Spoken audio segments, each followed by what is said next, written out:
You are the algorithm. The content that you see is being planted by you. That is what makes social media marketing so special. In this episode, we're gonna go over the subject of audiences. Specifically, what are the 3 types of audiences that exist in the world of the internet today? Well, here's the thing about the marketing world.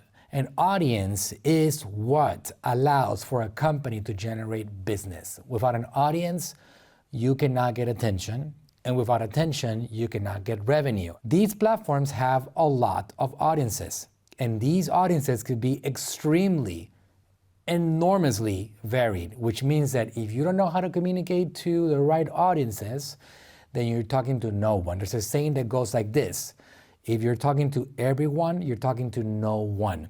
So you gotta be able to talk to the right audiences. So the game is all about capturing the attention of audiences, because there's one particular thing that I've learned over the years: the best, most incredible, most aesthetic, most beautiful marketing campaigns with the best creatives and copy will not sell anything to the wrong audiences, but the worst creatives would sell to the correct audiences. So you gotta have that as a top priority. These are names that I came up with myself, and I'm gonna give you the names that are used on platforms like Meta and Facebook, but overall, this is what it's all about. You got 3 of them. You got social media data audiences, you got your data, and then you got the mix of both.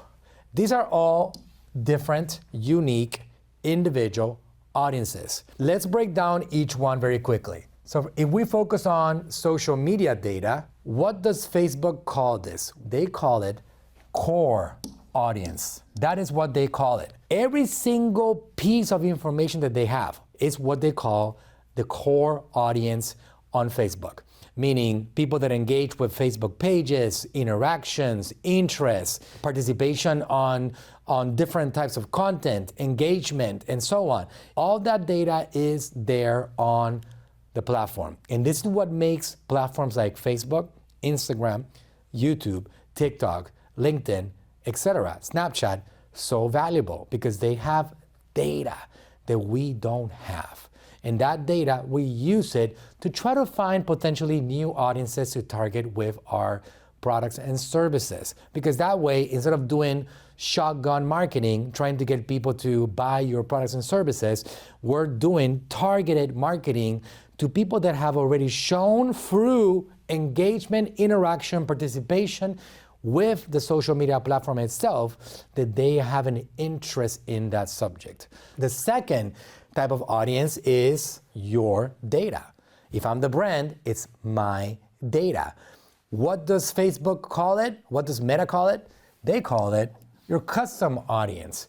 That includes your email list, your phone number list. That includes people that watch your videos, website visitors, people that visit your web properties, people that have engaged with your content and have interacted with your page somehow, whether that's on Instagram or on TikTok or on Facebook. It is the same thing.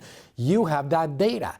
They are digital footprints based on people's interaction with you and your brand. Maybe it is your customers, people that have bought things from you.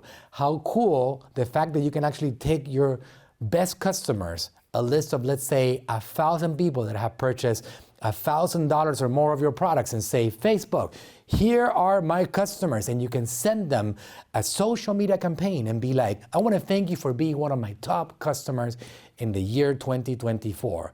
In exchange for your support of my business, I want to give you more value. And one of the most valuable things that we've ever done is figure out how to effectively keep customers, clients, buying from us.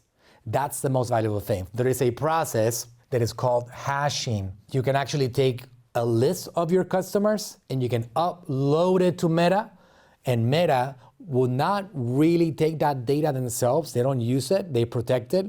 It goes to a middleman. It goes from you to this computer over here, which is a hashing computer, and then Facebook, Meta, mixes it with their data. This is Meta right here, and then they create a baby. And that baby is the ones that are over here that are also over here. And Meta might tell you, listen, you gave me 1,000 names, emails, phone numbers. From those 1,000, I was able to match 897. So here you go.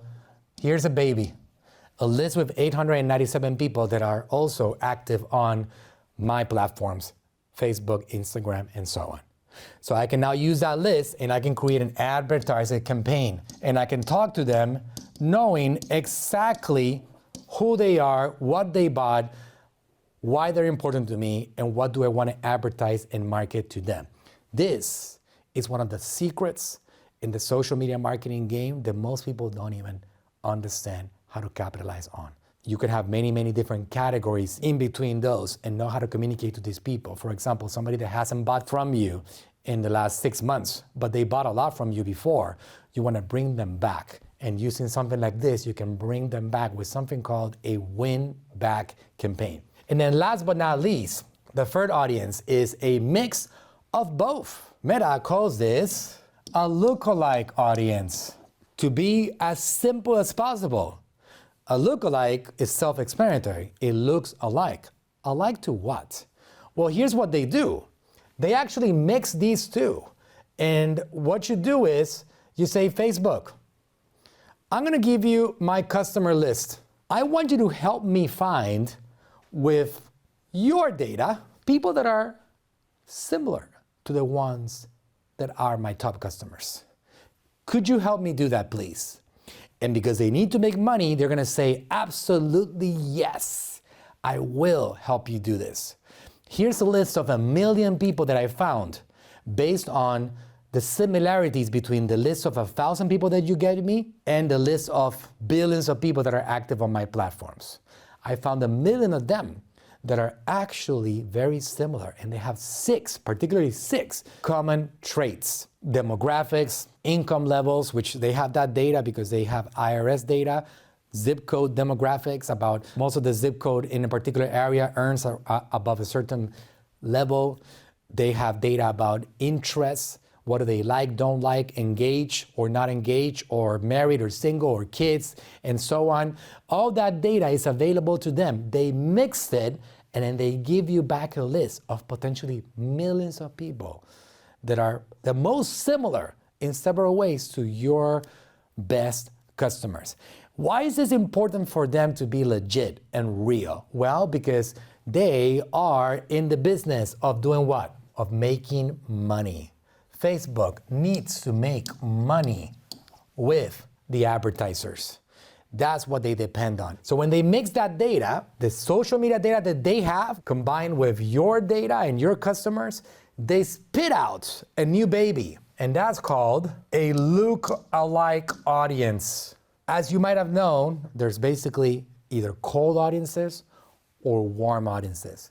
Your data over here is warm. They're easier to sell them things because they know who you are. These over here are cold. But when you use them in combination, you can consistently create warm audiences if you do this correctly. And you can take some of the social media audiences to become warm, and you can take some of the lookalike audiences to become warm, and then you have an ever-growing, never-ending audiences that are expanding that you can target to generate more sales and revenue.